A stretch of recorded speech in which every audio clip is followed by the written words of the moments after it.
Hey there, welcome to our channel where learning science is fun. Today we'll explore acids, bases and salts, class 7 science, chapter 5 with examples from your kitchen and the chemistry lab.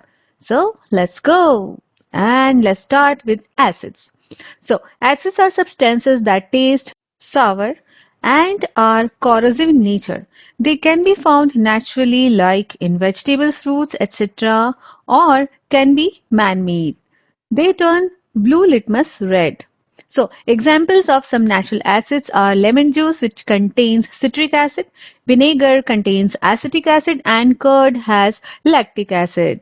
So now the examples of synthetic acids or man-made acids. First is hydrochloric acid HCl and it is used in cleaning. Sulfuric acid H2SO4 which is used in batteries.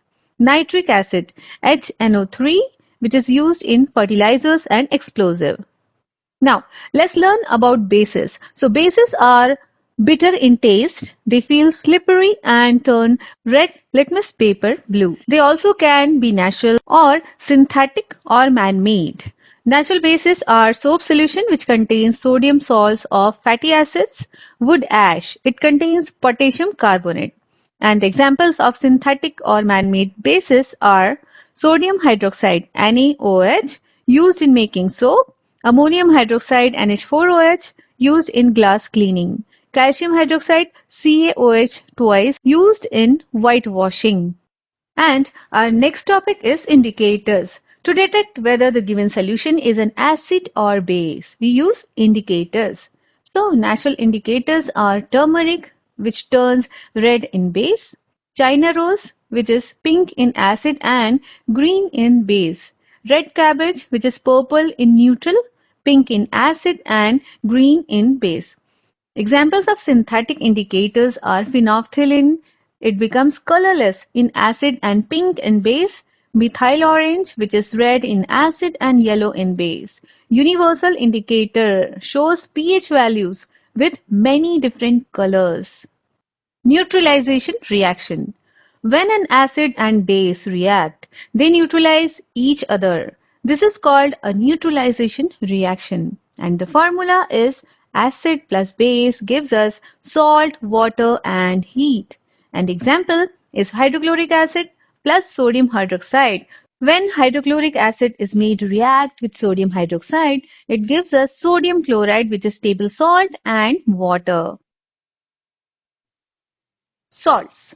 Let's talk about salts, the result of neutralization. Salts can be acidic, basic or neutral in nature. Natural salts. Sodium chloride is the best example of natural salt, which is actually a table salt and found in seawater. Synthetic salts. So examples of synthetic salts are baking soda or sodium bicarbonate. This is used in baking. Washing soda, which is sodium carbonate, and it is used in cleaning. Bleaching powder, which is also called calcium oxychloride. It is used for disinfection water. Ammonium chloride, which is NH4Cl, and it is used in dry cells. Now, let's move to neutralization in our daily life, which is very, very interesting. Do you know neutralization is useful in everyday life? How? So, here are few examples. So, when we are suffering from indigestion, milk of magnesia neutralizes extra stomach acid. And if you are stung by an ant, which contains formic acid, which is neutralized by baking soda. Soil treatment. Lime is added to acidic soil. And factory waste. Basic substances neutralize acidic base before disposal of factory waste. Now here are some safety tips. Always follow these safety tips in the lab. Pour acid into water, never the reverse. Always wear gloves and goggles while handling acids and bases. Now, pH and soil. Soil's pH must be balanced for crops to grow. Overuse of chemical fertilizers can change soil pH. Adding the right acid or base helps restore natural pH. Let's see where acids and bases are used. So, citric acid is used for food preservation, carbonic acid, which is used for aerated drinks, tartaric acid for making baking powder, acetic acid vinegar, which is used for cooking, sodium hydroxide is used for soap making, calcium hydroxide is used for bleaching powder, aluminium hydroxide, which is used for fire extinguishers. Now, let's have a quick recap. So, acids are sour and turns blue litmus red. Bases are bitter, soapy and turns red litmus blue. Indicators which are natural and synthetic and they help detect pH of given substances. Neutralization. Acid plus base gives us salt, water and heat and this process is called neutralization. Salts. They are formed after neutralization. And uses. They are found in food industry and nature.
Thanks for watching. If you like this video, like, share and subscribe for more science fun. Comment below which indicator experiment will you try first. See you next time and keep exploring science with curiosity. Bye bye.